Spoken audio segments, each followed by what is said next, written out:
La historia de la redención. Capítulo 10, parte 2.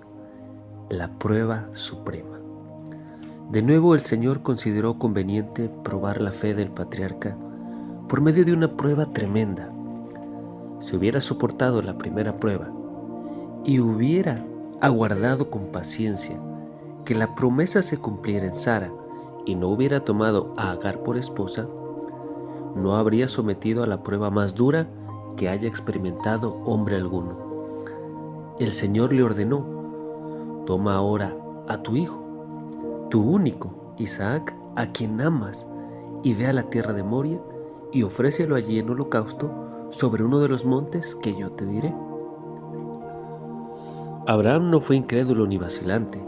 Por el contrario, muy temprano de mañana tomó 2 de sus siervos e Isaac su hijo, junto con la leña para el holocausto, y se fue en dirección del lugar acerca del cual el Señor le había hablado. Nada dijo a Sara acerca de la naturaleza de su viaje, porque sabía cuánto amaba a Isaac y que ese afecto la induciría a desconfiar de Dios y a no entregar a su hijo. El patriarca no permitió que el amor paternal lo dominara y lo indujera a rebelarse contra Dios. El mandamiento del Señor había sido calculado para sacudirlo profundamente. Toma ahora a tu hijo. Y entonces, como para probar un poco más su corazón, añadió: tu único, Isaac, a quien amas, es decir, al único hijo de la promesa, y ofrécelo allí en holocausto. Durante 3 días este padre viajó con su hijo y tuvo suficiente tiempo para pensar y dudar de Dios si se hubiera sentido inclinado a hacerlo, pero no lo hizo. Tampoco pensó que la promesa se cumpliría ahora por medio de Ismael, porque Dios le había dicho con toda seguridad que por medio de Isaac se cumpliría finalmente. Abraham creía que Isaac era el hijo de la promesa. También creía que Dios había hablado con claridad cuando le ordenó que lo ofreciera en holocausto. No dudó de la promesa de Dios, en cambio creyó que si el Señor, que en su providencia había permitido que Sara tuviera un hijo en su vejez, le había pedido que tomara la vida de su hijo, se la podría dar de nuevo y levantar a Isaac de entre los muertos. El patriarca dejó a los siervos a mitad del camino y se decidió ir solo con su hijo para adorar al Señor un poco más allá. No podía permitir que lo acompañaran y que, impulsados por su amor a Isaac, se sintieran inducidos a impedir que se cumpliera lo que Dios le había ordenado hacer. Tomó la leña de las manos de ellos y la cargó sobre los hombros de su hijo. También llevó el fuego y el cuchillo. Estaba listo para cumplir la terrible misión que Dios le había encomendado. El padre y el hijo caminaban juntos. Entonces habló Isaac a Abraham su padre y dijo: Padre mío. Y él dijo: He aquí el fuego y la leña, mas ¿dónde está el cordero para el holocausto? Y respondió Abraham: Dios se proveerá de cordero para el holocausto, hijo mío. E iban juntos. El decidido, amante y sufrido padre avanzó con firmeza al lado de su hijo. Cuando llegaron al lugar que Dios le había señalado, levantó un altar allí y puso la leña en orden, lista para el sacrificio. Y entonces informó a Isaac que Dios le había mandado ofrecerlo en holocausto.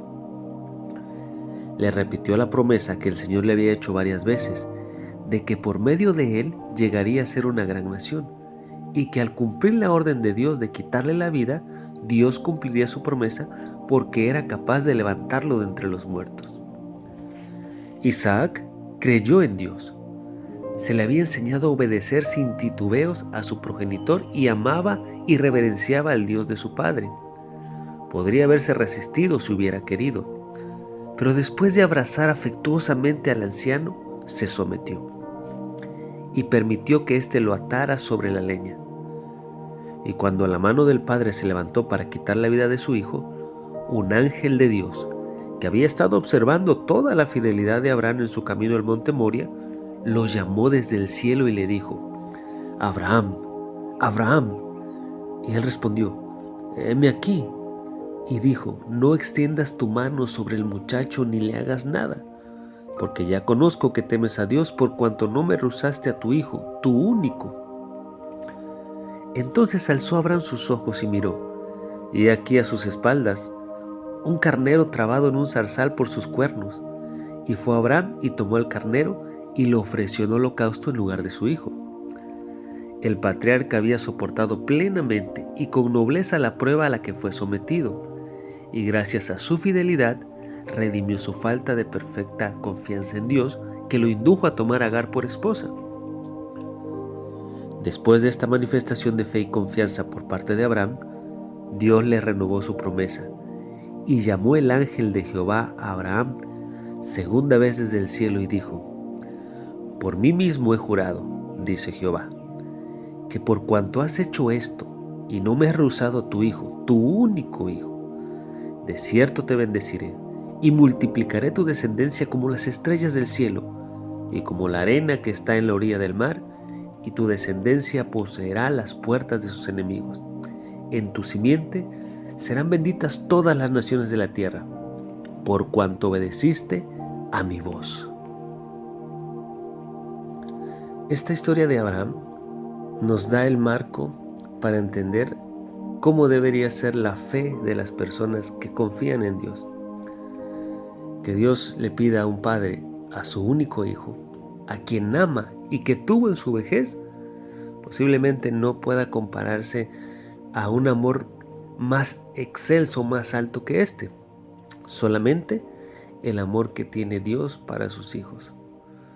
Y sin embargo, Abraham tenía la confianza de que Dios, si estaba pidiendo la vida de su hijo, así como Dios da la vida y reclama la vida, puede volver a darla otra vez.